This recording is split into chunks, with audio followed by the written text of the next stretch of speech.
Hello everybody, it's Gigo here and welcome back to the channel once again. If it is your first time here, this is the Doyum project where we are continuing this 3-bedroom house for one of our clients here from the YouTube channel. For more details of this particular project, if you go to my playlist, as I said, it's called the Doyum project. We have, all the gist that you need and information that you need to know about this particular project. So in our previous episode, which was episode 4, we started with the hidden roof gutter, right? So that is completed, which we'll be seeing later in today's video. And then we went with the 5 course, I think, after the last lintel beam. We will also go upstairs to see the work being done. As it stands now, we are done with the structural work, which is all the block work is done. So this is the hidden roof gutter, which was constructed, which we started in our previous video. If you go to the playlist, you can see the work being done here, and this is the completion of the whole structure. So stay tuned for episode 6, which I believe is going to be the roofing of this particular project. As you know, we are the production team. So fast forward, Ifo, I believe Ifo is going to prepare the estimate for the wood that will be needed for the roofing, and then like I said, we have a roofing company come take measurement and then give an estimate so that we move on and on and on we go. This is what you get with Gigo Production Group. The coordination is there. You don't need to be chasing artisans here and there. I mean, we are a group, so immediately, a phase is finished, we're already preparing for the next one, which will take measurement, give you estimate, and if you accept, we move on. If you think, it's too much, you can always negotiate. That's always possible. It's also possible that you also ask quotes from different artisans, right, which are not from our team, just to be sure that you are getting a fair deal.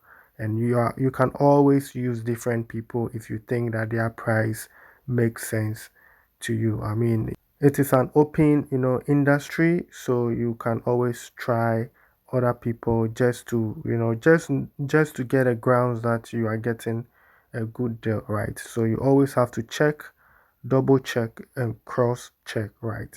And also ask questions, right? If you get an estimate, and one is high and one is low, don't just make the decision based on the price, just ask both, right? So why is it this and why is this that? And maybe the one who is giving you, the less expensive is using a different materials, right? So that's the difference between estimates. Sometimes the materials they use varies, right? And that is the cost. That's sometimes the difference in cost, right? Because we have different types and shades of materials.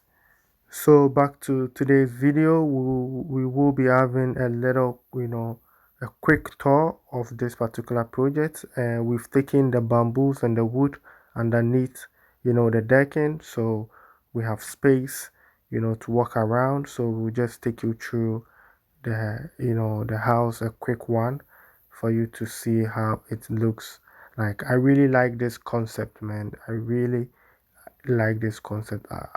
I wish I knew this, I mean, like 6 years ago. This would have been my project upcoming, right? This would have been my dream, but it's not late yet. We are still here and we still have land. So watch out for my upcoming projects when I'm done with my Pam Pam project and then my Dowinya project. This is the dream, man. I mean, just build simple, designs. I mean, this is a 3-bedroom. So you have 1 bedroom downstairs. I believe this is the kitchen because I can see a door, a back door. So I assume this is the kitchen. So we have, the living room, kitchen, and I think 1 bedroom downstairs and a guest washroom, I believe, and then you have 2 bedrooms upstairs. Yeah, I think so. So making a total of 3 bedrooms, in total, right? This is just a simple design, especially for starters, right? If you are, I mean, if you just start working or you want to start with a project, having, a structure like this makes sense. Just for the start, it's quick to build and finish and move in, and then you can, look at the bigger picture whilst, you keep hustling, you keep saving money, right? So that you don't put much stress on yourself. And you can put two of this on the same land. So you live in one and then you can rent one, and then the money you'll be getting from the other one, that money is going to support you and help you build your dream house, right? That means if you have a plan, right? I mean, renting a house or selling it, you need some strategies that can yield more money to be able to generate, I mean, like fast income, you know, which will go into your bigger project or your business, right? So these are tips that are on the pipeline.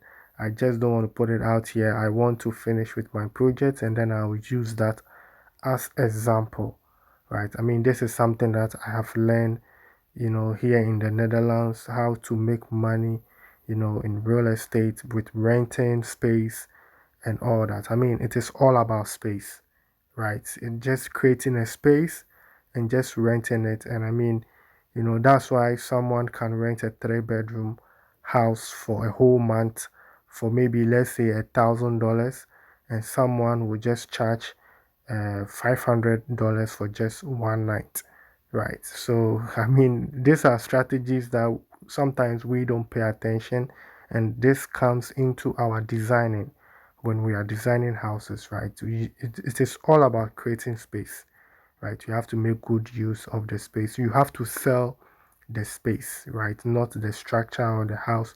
It's all about space. So these are tips that, are in the pipeline, which I will be sharing. Like I said, this channel, I mean, we are still at the beginning stages, right? There's so much to come beside construction, right? So that's just by the way. So we will go upstairs. I mean, these are block works. So I'll skip the video, so that we move a little bit faster. I believe you've seen, all these structures before on this channel so many times. It's all about block works. So, but we just want to show you, the work being done here, how it looks, the space. I mean, this is like a mini house, but the space still makes sense, right? It's depending on the kind of family you have, right? But like I said, it is more for starters, right? A young guy or a young lady starting. I mean, construction is expensive, right? Any money you put in there, it doesn't come back. So don't put your last money into construction. Create a team, work with a good team that can understand your situation and make plans with them how you're going to be building the house, how you want to do it, payment, and then you come together as a team and then you start with your project. Don't put everything in. You will be stressed because I mean you'll be seeing this over and over. You'll be putting in so much money and the only thing you'll be seeing is this, right? Which sometimes can be stressful. So if you have any business idea, I mean you can start with the business first, and then the money, if the business starts booming, you can use that money to do the construction, which is also another way of building. That's also something I would like to share in the future, right? And it is in the pipeline.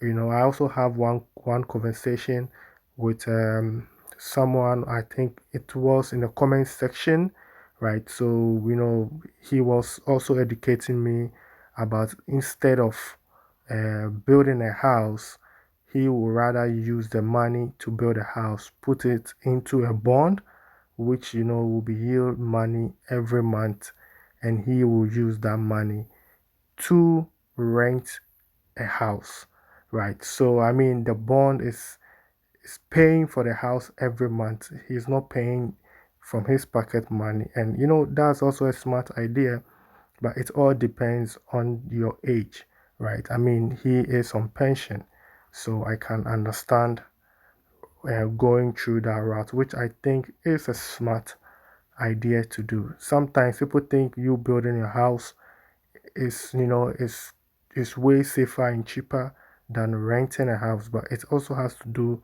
with your age, right? I mean, I don't want to shade anything or anybody. Building a house, is like building for future generations. That is why I always say that, if you think you are building your dream house, trust me, you are not building for yourself. You are building for your next generation. That's why we are building.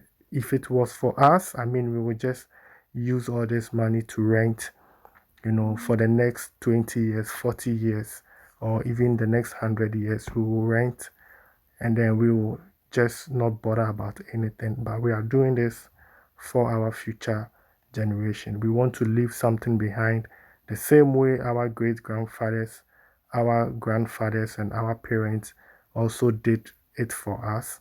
That's the same way we are also doing for our kids. Because if you look back, if you look at the number of years you spend in your parents' home, comparing to the number of years you will spend in your own house that you build, I mean, it will be equal, or maybe the difference won't be that much, maybe 10 years difference, right? So these are things that we have to think about and we have to look into also. Some people also, build a house with a mindset of leaving it for their kids, right? But then when their kids grow up, immediately they are done with high school or the university, they also want to build their own house. They are not interested in the house that, we went through hell to put up for them, right? Because maybe that year there's a new design, there's a new model, and they want to go for that. That's why I said in my previous videos that we should consider our kids also when we are building, right? I mean, you don't need to have a bigger mansion. I mean, having it is very nice, but if your capacity cannot afford that, always try to kind of, just build a simple house and leave the land for your kids. When they come, they can also do what they want to do, and they are going to build that beautiful mansion for you to come and enjoy, right? So there's also another strategy, to go about all of this, right? Instead of, building bigger mansions, which, you have to do it alone. I mean, there's also another way where you can, I mean, build a simple house and buy a land at strategical places, right? It's expensive, but when you do it, when your kids grow up, they are going to build because that reduces their cost. They don't have to think about buying 100,000 or 20,000 or 30,000 land because you have already done that for them. So these are things that are coming in the future, tips that I would like to share with you guys. But I always like to use my personal project as example. It is easier for me to illustrate it to you, get it done to show you that it works, than just sitting down here and just talking about it without showing you any proof. So then I think this brings us to the end of today's episode. I really do appreciate your time spent here on the channel. Please don't forget to like, share, subscribe and comment, right? So the tips that I have shared, I just tap into those things, just quickly. If you want me to make a video on one of them, the one which you are interested in, let me know. I might start sharing, some of these tips, right? Because I know it will be useful for a lot of people out there, right? So watch out for episode 6, right? When we begin with the roofing and then we move on with the plastering and all of that. So thanks once again, and I'll see you in my next episode. Let's get to it.